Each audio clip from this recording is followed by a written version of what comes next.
Bonjour à toutes et à tous, c'est Jonathan Caparo, journaliste et pronostiqueur épique depuis 2012. Bienvenue sur ma chaîne consacrée aux courses hippiques, là où la passion se vit au rythme des sabots. Avant de rentrer dans le vif du sujet, cette vidéo étant consacrée à la première journée du week-end de l'Arc, donc le 4 octobre, et bien permets-moi de te demander de t'abonner à cette chaîne, de liker la vidéo et de la partager auprès du plus grand nombre afin que cette communauté de personnes passionnées s'agrandisse pas à pas. Et j'en profite également pour te dire, ne pas hésiter à me laisser dans les commentaires ce que tu penses de ce week-end de l'Arc, qui est vraiment un week-end festif, avec pléthore de groupe 1 et les meilleurs chevaux de la planète qui vont s'affronter dans les épreuves principales du jour. N'hésite surtout pas, ça me fera un bien fou d'interagir avec toi. Jingle.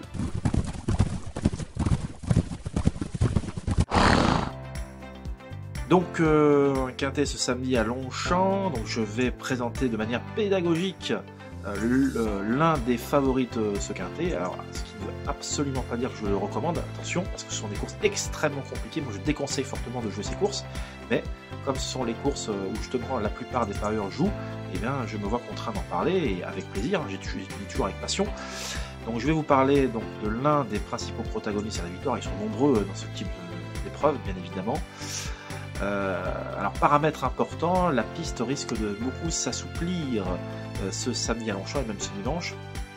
Donc il va falloir certainement avoir l'aptitude au terrain, même si rien n'est moins sûr, pas la confirmation à 100%, mais de la pluie est annoncée avec insistance, et dès lors c'est un paramètre à prendre vraiment en compte pour les pronostiqueurs dont je fais partie, et même également pour les parieurs, parce que ça vient quand même bouleverser l'étude, donc il faut quand même en tenir compte. Alors quel sera l'un des favoris de cette épreuve principale du jour? Eh bien écoutez, ce sera Babacool, le numéro 2 que je présente ici en tout cas. Alors pourquoi? Parce que Babacool, alors pourquoi il sera donné dans l'ensemble de la presse spécialisée? Alors déjà il y avait une cote de méfiance dans le grand handicap de Deauville disputé sur le tracé des 1600 mètres en ligne droite. Il était très joué et c'était un peu un objectif pour lui. Malheureusement, il s'est retrouvé du mauvais côté de la piste, c'était en ligne droite. Et de surcroît, la piste n'était pas assez souple pour ses réelles aptitudes. Et donc, si vous m'écoutez bien, donc ce cheval-là va avoir son terrain ce jeudi. Il ne sera pas du tout dérangé par la piste de Longchamp. Et étant donné qu'il était très en vue dans le grand handicap de Deauville, je ne vois pas pourquoi il ne pourrait pas être capable ici de se réhabiliter. Je pense que c'est ce que vont se dire pas mal de pronostiqueurs. Et c'est logique de reprendre ce Babacool associé au talentueux Maxime Guillon qui peut éventuellement galoper aux avant-postes. Donc c'est un cheval à prendre très au sérieux au départ de cet événement principal du jour, mais ils sont nombreux, je le souligne à nouveau, parmi les 18 concurrents, parce qu'ils sont 18, on a fait le plein de partants, à espérer faire l'arrivée. Donc voilà pour la présentation de ce quintet disputé sur le tracé des 1600 mètres avec une piste bien souple.